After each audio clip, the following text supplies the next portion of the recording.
안녕하세요. 울주 마음건강TV 구독자 여러분. 저는 부산의 온종합병원에서 코로나 후유증 회복치료센터를 전담하고 있는 내과 은명 과장입니다. 오늘은 이제 지난번에 이어서 코로나 관련한 백신 접종에 대해서 이야기를 나눠보도록 하겠습니다. 어느 정도는 도움이 된다라고 말씀드리고 싶습니다. 이게 문제는 뭐냐면 오미크론 이전과 오미크론 이후 이 백신에 의한 효과가 조금 다르게 나타나고 있습니다. 그래서 오미크론 이전에 이제 코로나19, 그 다음에 베타 이런 경우에는 어느 정도는 이게 백신에 의한 방어 효과가 좀 있는 것으로 이게 많이 통계가 나오고 있지만, 사실상 이 오미크론 같은 경우는 이 백신 방어 효과가 좀 떨어지고 있습니다. 그렇다고 하더라도 적어도 이제 3차 이상 이렇게 맞으면서 그래도 오미크론에 대한 이제 중화항체의 역할이 어느 정도 있다라고 이제 통설로 저희가 보고가 되고 있습니다. 우선은 돌파 감염이 왜 생기는가를 잠시 말씀드리겠습니다. 원래 오미크론 이전의 백신이 가지는 기능은 사실 우리가 몸에는 일반 항체라는 개념이 있고 또 하나는 중화항체라는 개념이 있습니다. 근데 일반 항체라는 것은 어떤 바이러스나 세균이 들어왔을 때 그것을 직접적으로 이제 치료할 수 있는 정도의 항체가 생겼을 때 병과 직접 싸워서 이기려는 항체를 이제 말한다고 보시면 되고, 중화항체라는 것은 예를 들어서 바이러스가 내 몸의 세포에 공격하려고 할 때 그 공격을 처음부터 앞에서 차단하는 그런 역할이라고 보시면 돼요. 그러면 사실상 정말 병을 치료하는 데 있어서는 일반 항체가 더 중요한 거고, 중화항체 같은 경우는 즉 병으로 진행하기 전에 막는 단계거든요. 근데 오미크론에서 자꾸 이제 돌파 감염이 이제 많이 나타나는 현상이, 오미크론 같은 경우는 이 백신이 만들어내는 그 중화항체의 역할이 기존 백신과 좀 다르게 나타나서 그 중화항체를 오미크론이 뚫어버립니다. 그렇기 때문에 조금 이제 백신의 효과가 떨어진다고는 할 수 있죠. 하지만 이제 쭉 그동안에 이제 여러 연구를 통해서 보아하니 적어도 한 3차 이상 이렇게 맞으면서 그 오미크론에서도 그 중화항체의 역할이 어느 정도 존재한다. 그리고 또한 그 중증으로 진행하는 것을 막는 그러한 역할이 존재한다라는 것이 어느 정도는 밝혀져 있습니다.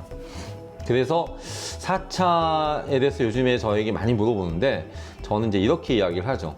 물론 사람마다 백신에 의해서 조금 부작용이 생기는 경우도 있겠지만 어느 정도 만약에 회복이 된 상태라면 그 백신에 대해서도 내 몸이 적응을 할 수 있는 부분이 있기 때문에 그래도 맞는 것이 안 맞는 것보다는 좀 도움이 되지 않을까, 저는 이제 그렇게 이야기를 하고 있습니다.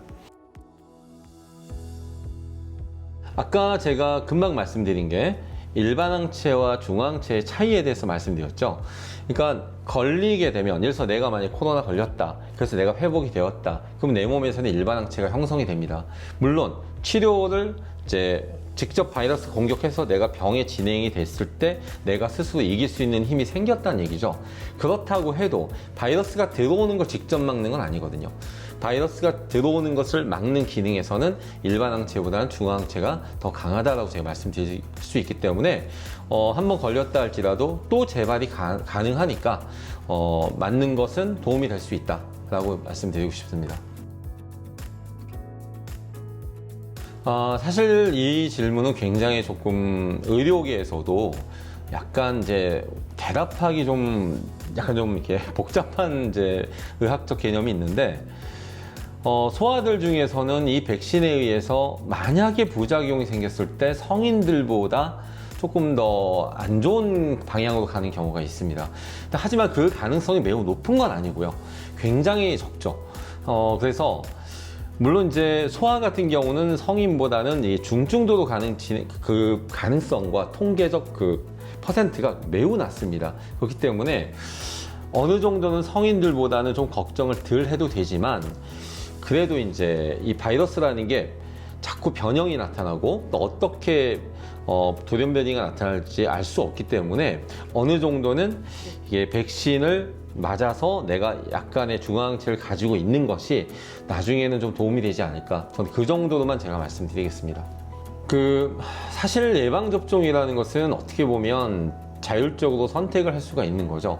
하지만 우리가 이미 이제 거의 이제 3년째 돼 가는데 그동안 겪어온 어떤 과정에서 보아온 것은 뭐냐면 나의 감염이 결국 다른 사람에게 영향을 줄 수 있다. 라는 이런 부분 때문에 어떻게 보면 너무 공동체를 강조한 거 아니냐라고 이제 생각할 수가 있어요. 저 또한 그런 부분 때문에 제가 매우 불편했던 부분이 있습니다. 하지만 사실 이 감염이라는 것은 내가 남에게 줄 수 있는 부분이 있기 때문에 내가 먼저 감염을 차단하는 것이 결국 같이 살아가는 모두에게 도움을 줄 수 있고 그 모두의 건강을 지킬 수 있는 하나의 방법이라고 저는 생각을 하기 때문에 예방접종은 적극적으로 권유하는 것이 옳다고 생각을 합니다.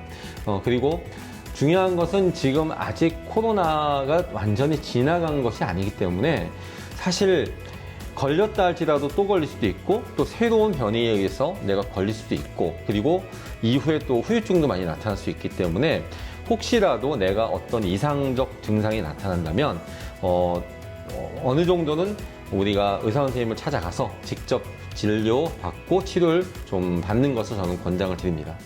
네, 지금까지 백신과 관련해서 몇 가지 말씀드렸는데 오늘의 영상이 좀 유익하셨다면 좋아요, 구독 부탁드립니다. 감사합니다.